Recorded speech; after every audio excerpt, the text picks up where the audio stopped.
lot of changes, new season, same city for you. What are you most looking forward to? I'm really looking forward to just the growth, especially for myself. You know, this is a new role for me in my career, so naturally that's very, very exciting and something that I've been waiting for my entire career for. So naturally that's going to be something I'm looking forward to, and then also just the growth and just the process of building with the team that we have right now, and bringing in, I think, maybe 9 or 10 new guys or something like that, and you know, really just trying to grow it out. You know, I think it's going to be very fun. So, You talked about new role. How do you see that role, or how do you define that role? just, you know, I know a lot of times, most nights I'm gonna have, you know, number one primary defenders on me every night. So, you know, that's a challenge in itself, and like being counted on to, you know, when you're in the type of position I'm in, you have to produce every night, and you know, and to be consistent with it. So, you know, for me, that's something I'm really looking forward to. Also, hey Kyle, how are you? Hey. Also in the role of, the topic of a new role, leadership. So what does leadership, vocal and visible, look like to you?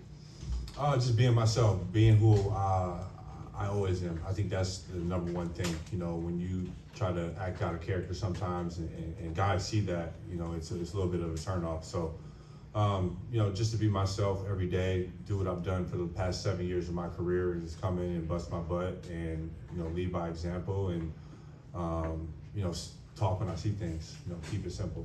You know. Year 7, you already have your ring, you got your bag, but when you're moving forward and looking at this year, like what are the personal and team goals that that you would want to achieve? I mean, for me, I say it every year. I'm just trying to be as great as I can be. You know, that's every single day, and that starts, you know, with, you know, waking up, eating the right foods, take care of my body, make sure I put my work in every day, get my treatment every day, and you know, just building. And so naturally, personally, that's for me, and then the same thing for the team too, because you know, we're in a different type of space. You know, I wouldn't call this a rebuild. I would call it more of like a retool type of situation, because we have talented players, and everybody's been here since September 5th, and that's very rare for the NBA, I think. And you know, we've all been playing together, so I think naturally, you know, being process driven and having the group collectively understand that and know we're gonna have ups and downs. You know, that's natural, because nobody goes 82-0, but also just being able to, you know, just have those building blocks, and you know, winning the right way, you know, losing the right way, you know what I mean? Like understanding that, you know, we have a sense of purpose out there, and just following through collectively as a team. So, you know, that's what I'm looking forward to. What expectations do you have in terms of playing alongside of Jordan Poole this season? No expectations at all. You know, I really tried, you know, I don't really like putting expectations on myself. You know, I think I have in the past, and a lot of times, naturally, you could be let down, or it creates a sense of pressure for you. So, you know, for me, I just feel like we've been great. You know, we've been here since September 5th. We've been in the gym together, we hang out together, we live 5 minutes away from each other. So, you know, just coming out and just understanding, you know, we have to play with a purpose, and our purpose is one, to, you know, produce, but make everybody on the team better, and figure how to do it cohesively. So if we can do that, you know, be nice. It's a nice building block, year 1. So. It's nice to see you. Hi. Over Nice, here. nice. Sorry. Gotcha. Michael said that he spent a lot of time asking all the guys on the roster what you guys wanted out of him and Will and out of this organization. I wonder what you told him when he asked you that.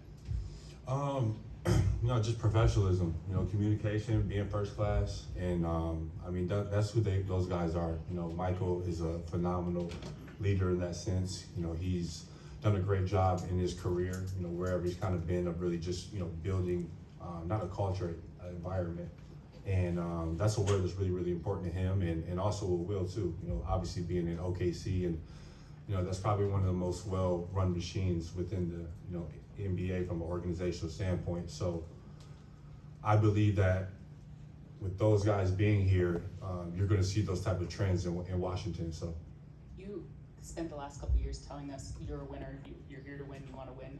it seems like there's much more emphasis on doing things the right way than necessarily straight up winning. Yep. What did they say that made you want to be a part of that? I mean, the biggest thing was, just the opportunity. For me, I've said it before, but obviously, I want to, have a chance to, lead people and really have a lasting impact on the organization. And this was the best opportunity for me to do that. And obviously, they were alongside with saying that. So, it's not really much to say. It's right there. That's the opportunity. So. Oh, right here, Kyle. Yeah. Recently, you had a gymnasium named after you, Kyle Kuzma Gym Yeah. in Flint, Michigan.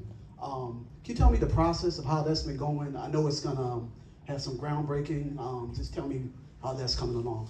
Yeah, so we had our groundbreaking back in April, probably mid-April, and it's getting built right now. So, but it's an honor. Obviously, I'm from Flint, Michigan, and that's my hometown and somewhere where I grew up playing basketball. And now kids for the next 50, 100 years are going to be in that basketball court and see my name. So I'm just blessed and very grateful for, to be from Flint and for them to want me to be a part of that. So.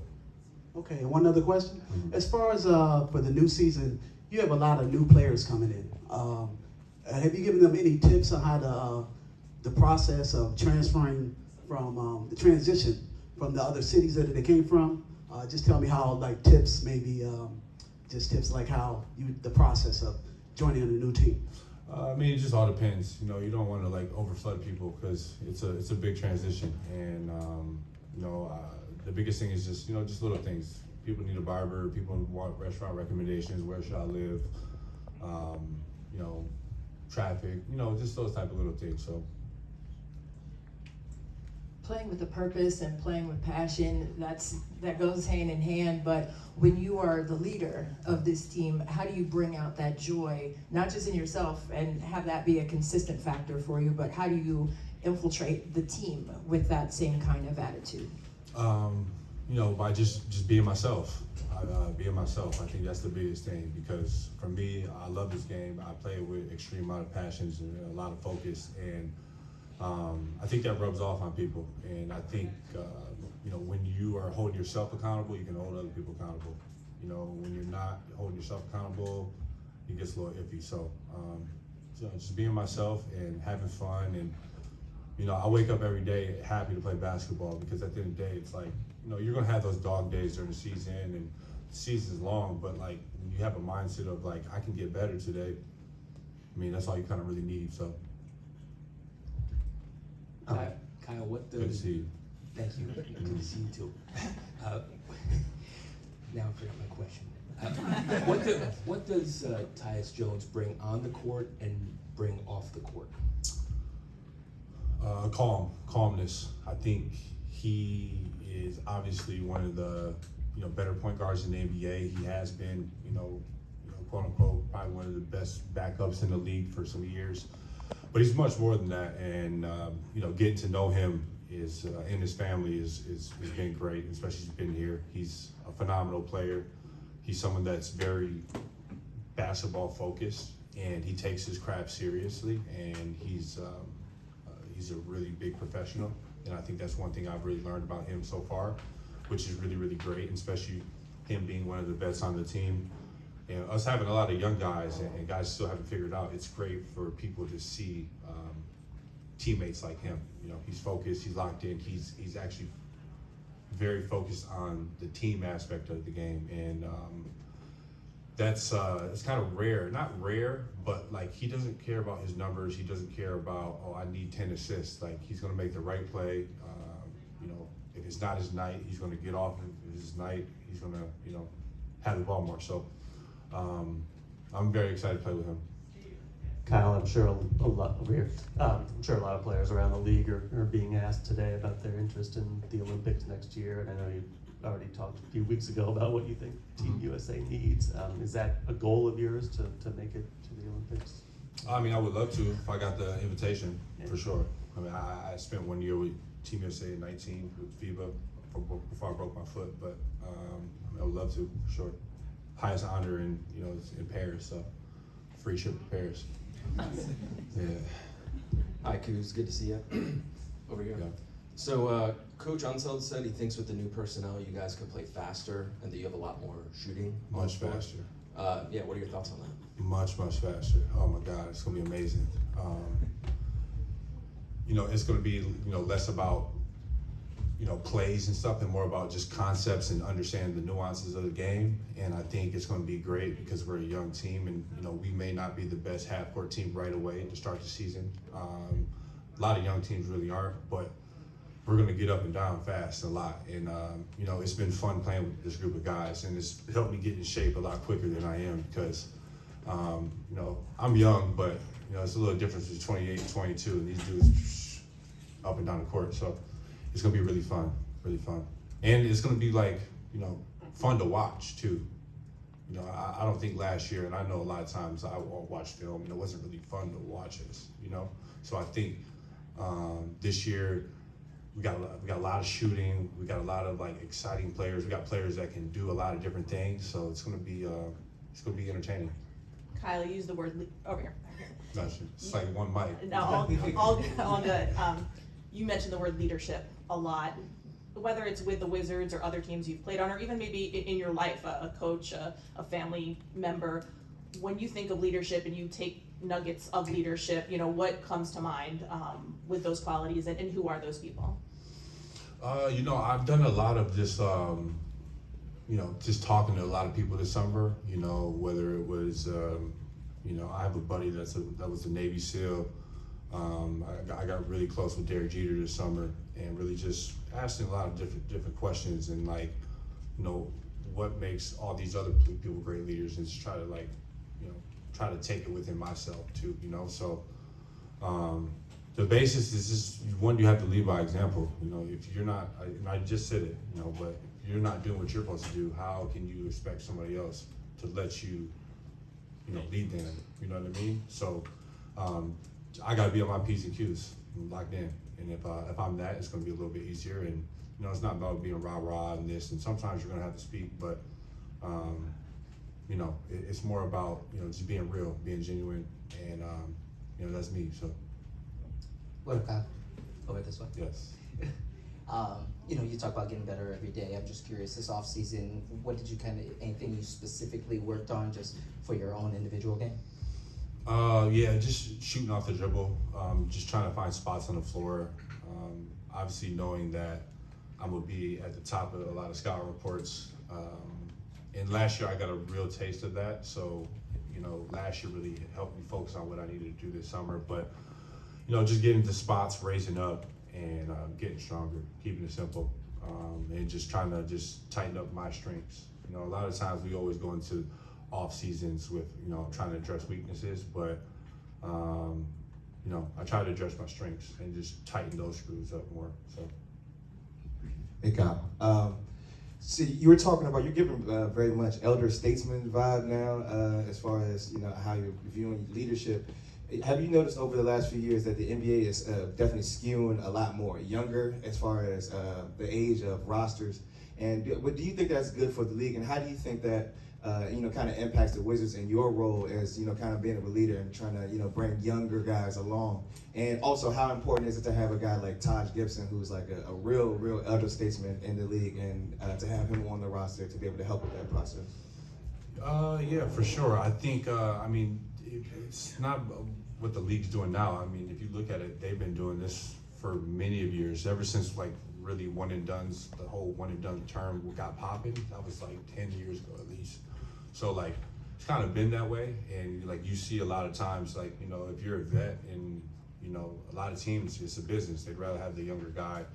You're going to pay the same, but they're going to kind of coincide a little bit more with the organization trying to do it. That's just life of basketball. So obviously for me, year 7. I've been around the block. I wouldn't call myself a vet like Taj. That's a vet, but I'm more seasoned. That's what I like to say. So yeah, but having Taj is great too, because I love just the addition of having him back, because you can never have too many guys that are professional. That's the key thing in the NBA, especially when you're having these young teams. If you don't have vets on your teams, it can get funky. You know what I mean? You look at organization. I don't want to say this, but like a team like Charlotte, you know, those guys need vets.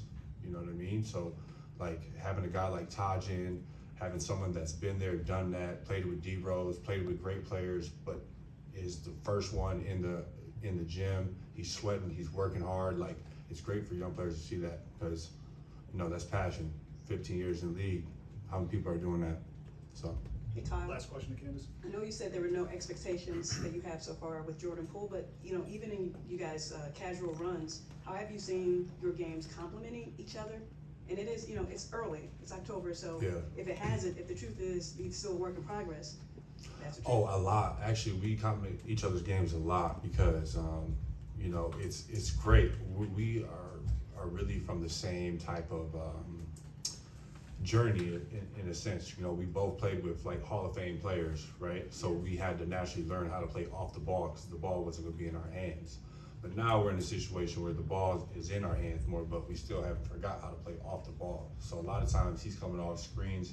He does a great job playing underneath the basket, coming out. Obviously probably learned a little bit from Steph a little bit, right? And then for me, you know, I like to pass the ball and, you know, trying to find him off of cuts in certain situations or, you know, him setting screens to me and now I'm downhill versus small and my bigger guy has to, you know, just switch to him or, you know, just manipulating the defenses, and we've been doing that a little bit, like within our runs. But I'm really excited, you know, because at the end of the day, it's not like a my turn, his turn type of situation, because we can play throughout, you know, an ecosystem together and make it work. So it's been really positive in the past 2-3 weeks. So.